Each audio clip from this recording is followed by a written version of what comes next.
Welcome to Consortia Accounting Business Advisors, How to Build a High Performance Accounting Business.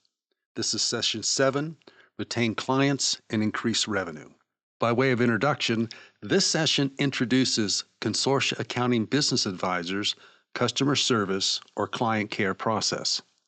The session addresses how you retain clients, increase client billings, and generate client referrals. Now, once again, let me remind you of the primary business processes: management, R&D, marketing and sales, production, finance, and of course, customer service, which we'll be addressing today. And then as far as the primary business process workflow, it all begins with R&D, the products and services we're going to offer to our target market. We're going to market to them. We're going to sell to them. We're going to produce when we pick up a client. We're going to finance, meaning we're going to get paid. And then, of course, we want to make sure customer service is involved in this process, making sure our clients are happy.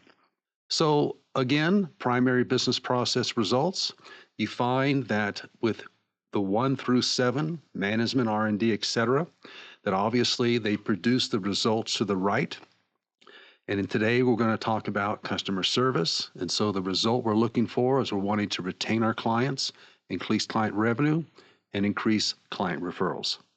And as we talk about as far as local accounting company problems, again, they all tie to the primary business processes. And again, there are some companies that struggle with client turnover, and so they're not retaining the clients that they pick up. All right, so what's the reason for accounting company problems? Well, because most freelancers, sole proprietors, and local accounting companies don't perform customer service or perform it effectively. And that's what obviously reduces client turnover. So let's begin. Now, there's basically 4 ways to increase revenue. 1 is through generating new clients. 2 is through increasing our hourly rates, that is, if we bill by the hour, or our fixed fees. 3, add new services or products. In other words, introduce new revenue streams that we can cross-sell to existing clients. And 4 is to increase billings from clients. So we're going to talk about, obviously, increasing billing from existing clients. As far as customer service is interactions between a customer or client and a product or service provider at the time of sale and thereafter. So primarily then, by definition, customer service takes place once you pick up a customer or a client. In other words, you have the sale and thereafter. However, we believe it begins before that as far as keeping your clients happy, and we'll touch upon that. But the definition is true. It covers the time of sale thereafter.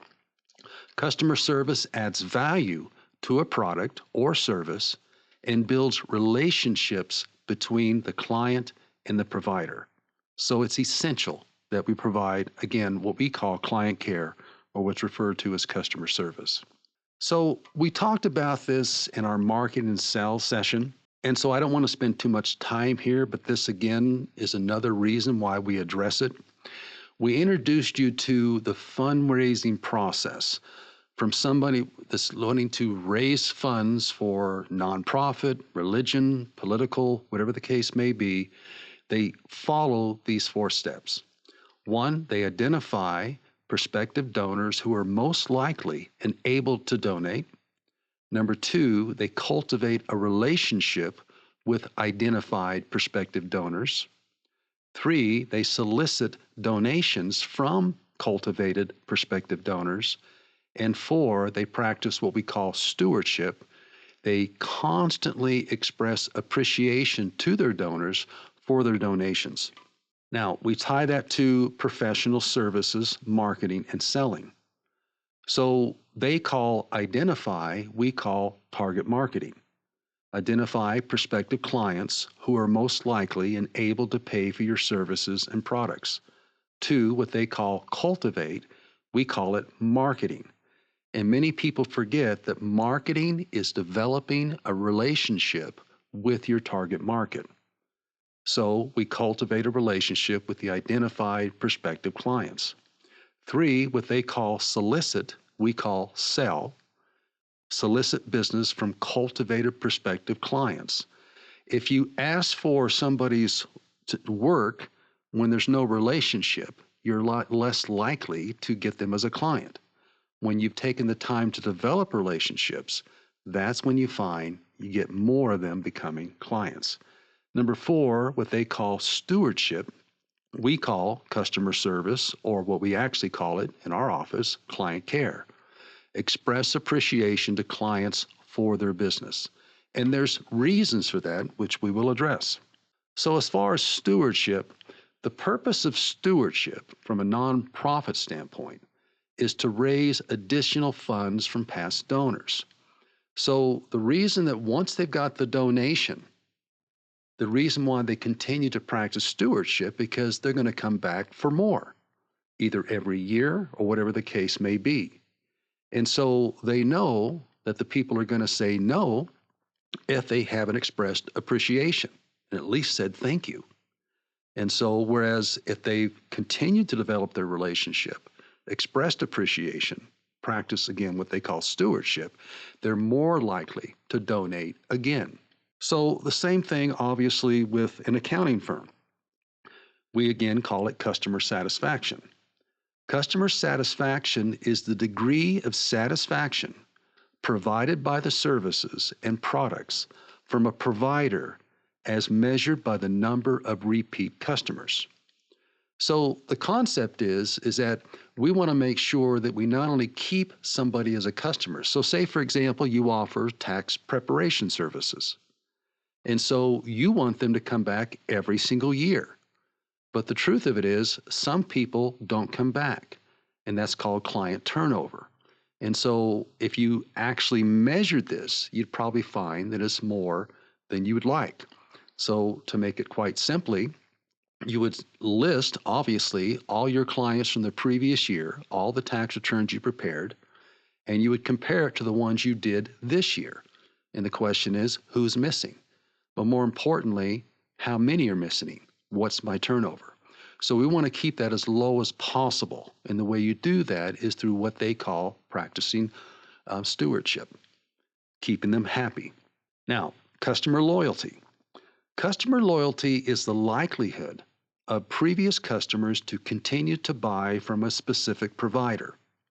Great attention is given to marketing, sales, and customer service to retain customers, increase revenue from existing customers, and obtain referrals from customers by increasing customer loyalty or building relationships, or what we say here, make them happy. So, what do you sell? Now, most oftentimes when I have a group, a live group, I ask that question, what do you sell? And of course, what are they going to say? I sell tax returns. I sell bookkeeping. I sell accounting. I sell audit. I sell whatever the case may be, payroll. And so the truth of it is that you sell an experience. The most important part of your selling strategy should incorporate the client's experience. The better the service, the more likely the client is to become and remain a client. Therefore, your marketing, sales, production, and finance processes are critical to the overall client experience.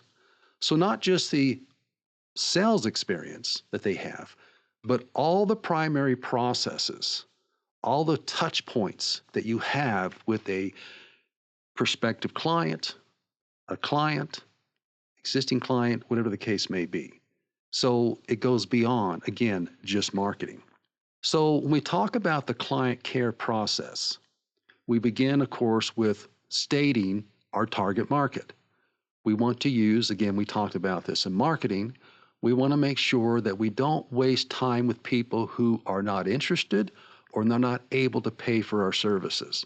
And so we specifically, and by the way, one of the best ways to do this for those people who already have accounting firms is to go through your client list, identify, and there's actually ways we would do this. I won't take the time here. But the idea is you identify your best clients. And then you say to yourself, What's unique about them? Where do they live? What's their income? Are they male? Are they female? Are they married or not married? Whatever you can find out about them. And then the idea, in other words, the demographics.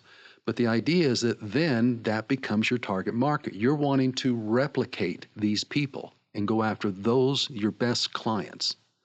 Okay, then the next thing, of course, is to do your research and development, meaning that even though you may offer accounting services, you may look at offering other services such as taxation, tax planning and preparation, or whatever the case may be, or improving the way you do things. These days, every year we make major improvements. It used to be you'd make a major improvement to accounting services like every 10 years, whereas now there's so much power coming out. Online accounting, remote access, and now AI. It's just amazing, these wonderful things that are coming to help us become more productive. So, but when we talk about research and development, we're not talking about just improving, but obviously looking for other products and services to offer to our existing client base. Now, the next thing, of course, is then you market to them. And what are you doing? As I've stated, you're developing relationships with them. And then, of course, as a prospective client comes forward, you sell to them. And again, make this a pleasant experience. And then, of course, the next thing is that you pick up a client and you perform the service that you've guaranteed you're going to offer to them. And then, of course, you finance it by getting paid. And that's the client care process. But the point I'm trying to make is that you look at when you develop your client care process, the idea is you look at each one of these. Now, again, technically speaking, customer service begins at sales to production to finance. But we would say, look at every aspect of what you do. Okay. And when you do client care, although your target market are not clients, the idea is that you're developing relationships with them and doing everything to say, gosh, I need to work with this person. They're so good, kind of a thing. That's the idea. But again, granted, I will say to you that customer service or client care begins primarily at sales. But look at every aspect to make sure that every aspect is convenient for them. It's a pleasant experience as opposed to a negative experience. You make things as easy as you can for your clients. Make them happy. So as far as client care, you ask yourself, as I've just stated, number one, what kind of experience do your contacts have when you market to them? And by the way, you can ask them. Ask them through reviews, ask them through surveys. Number two, what kind of experience do your prospects have when you sell to them? Number three, what kind of experience do your clients have when you serve them? And number four, what kind of experience do your clients have when you bill them? Okay. Now, I could add here customer service. What kind of experience do your clients have when they want to get a hold of you? Intuit Small Business Survey. In Intuit Small Business Survey, 5% of the small businesses surveyed were not satisfied, and 25% were somewhat satisfied with their accountants. This indicates a 30% vulnerability to client turnover. If another accountant approaches them during the time of vulnerability, these clients are more likely to leave their accountants. Now, from our perspective, we count on that. We know that there are many small businesses out there that have existing accountants or tax preparers or whatever the case may be, and we know that about 30% at any given time are not very happy. And so when you approach them, especially with your approach and your proposition, then that's the time you're going to pick them up and the others will lose them. And so be aware of that and obviously take advantage of it. Client care representative. Designate an employee as a customer service or client care representative. This person doesn't need to serve as a full-time customer service representative, but they do need to be a full-time employee available during business hours to serve as a customer service representative. So assuming you have at least a few clients, the idea is you would ask yourself, who in the office is the best person to handle problems we may have, going the extra mile, requesting reviews, requesting surveys, so on and so forth. Now, to be honest with you, for example, within our own organization, we have a whole system dedicated, or I should say, process dedicated to client care. And it's documented and it's followed and taught and preached about all the time because it's so essential. But here I'm talking about, I realize that many of you, if depending on the size of your organization, whether if you're by yourself and have one person to assist you, or whether if you have 4 partners and you have 20 staff working with you, the point being made is that you need to find somebody who goes the extra mile and has the extra mile and has the talent to do so, to be able to respond to problems and go out of the way. And as we'll talk about, you want to specifically identify any problems, but you also want to specifically identify people who are happy, people who are satisfied. Gosh, it was so nice of so-and-so to call me right back. I sure appreciate it. It was nice talking to him. When you hear things like that, you pounce on it. So client satisfaction information. The client care representative is responsible for lead, prospect, and client dissatisfaction and satisfaction communications. So that's what they're going to address. Now, if you're a normal organization doing a normal job, you're not going to have very many client dissatisfaction communications, email, whatever the case may be. And you're not going to have very many people going the extra mile and saying, wow, you guys were great, so on and so forth. You have to work towards those, not the dissatisfaction, but the satisfaction. And so the idea then is that you track them. You track the lead, prospect, and client dissatisfaction and satisfaction communications. But you just don't track them. You do something with them. So, for example, if it's somebody who's happy, and whether if it's a lead, prospect, or client, you should already have some little mini surveys. Now, we call them 1-minute surveys. Nobody likes to take a several-minute, 5-minute, 10-minute survey. I hate them. I won't do them, okay? But if somebody asks me, hey, I've got this 1-minute survey, there's 3 questions with yes or no. Yeah, I'll be happy to do that, especially if I was happy with the service or whatever the case may be. Sure, no problem. So perform a 1-minute or 1 to 5 question survey or evaluation with your leads, prospects, and clients. Now, that's for anybody, okay? Just to, in other words, you're trying to assess where can I improve, where can I do better with a survey. As far as reviews, like if you're wanting to enhance your, and by the way, when we first realized, we got a few Google reviews, and we would probably be helpful to have more. We began to realize how easy it is to go from 5 to 105. Okay, you have to go the extra mile and ask for them, and maybe even provide an incentive. Okay, but the point is that you're going to ask those people who express happiness. They're totally satisfied with what you're doing. Thank you so much. This has been great. Reduce our taxes this year, where last year we had to pay, pretty much made the same thing, whatever the case may be. But you're always looking, or at least that person is, or maybe your whole outfit, meaning your whole team, you're constantly looking for people who are happy. And when you do, you pounce on them. And again, when I say pounce, that may be a negative word, but you know what I mean. In other words, you take advantage of it. And you should already have an email set up, basically saying, thank you so much for the compliment. And by the way, would you mind leaving us a Google review? And if you want to provide an incentive, do so, because they're more likely to do so. Nothing wrong with that. Okay, you can't pay people for reviews that haven't experienced you. You can't pay people for higher reviews, but you can give them incentives like a gift card or something, just to do a review. And you'll find that even people who are happy, yeah, I'll give you a review, 1 out of 3 do, okay?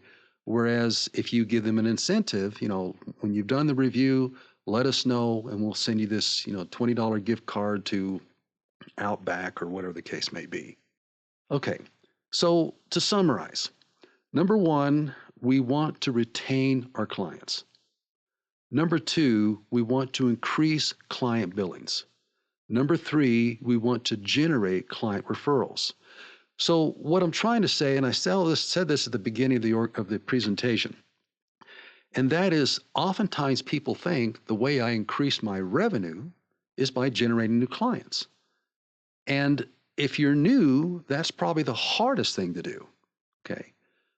If you've been doing it a while and you have a process in place where, and just so you know, if you put together a good marketing and sales program, it'll begin depending on what you do, but it may take 3 to 6 months before you see regularness. You see 2 or 3 people each month. And then as time goes on, 2 or 3 people each week. And then as time goes on, 2 or 3 people each day. That's the way it works. And it's by getting your brand out there. It's by getting a great reputation with your brand, so on and so forth. But the point is that that's not the only way you pick up clients. It's the way you pick up, when I say clients, I meant to say revenue. So the way you increase your revenue is by, number one, retaining the clients you have, not losing them. Keep your turnover rate to 0 if possible. Number two, you increase client billings by doing cross-selling. So that's why we constantly preach, don't offer just your general, accounting services. Look for products and other things to offer, like training or support or whatever the case may be. And so these people who are happy, those are the ones you want to approach with your other products and services. For example, if you're doing their tax returns for a small business, and now you're doing payroll, offer their payroll. Now you're doing bookkeeping, whatever the case may be. Okay, it just depends on how you started. And then, of course, the idea is that you're constantly asking to generate client referrals. So this should be at least an annual thing, if not a monthly thing. And you're constantly asking. So if you have happy clients because of your client care, your customer service, and you ask them once a month, hey, if you don't mind, if you happen to come across somebody who, and you can do this through email or lunch or whatever you want to do. But the idea is you just say, hey, if you ever come across somebody that can, use our services, please, refer them to us, let us know, and be happy to contact them. So, but sometimes we just don't get in the habit of doing that. Okay, so that's the idea here. I hope I've been able to communicate just how important customer service, or again, client care is. And you need to go this extra mile, put a program or process in place to help you do that.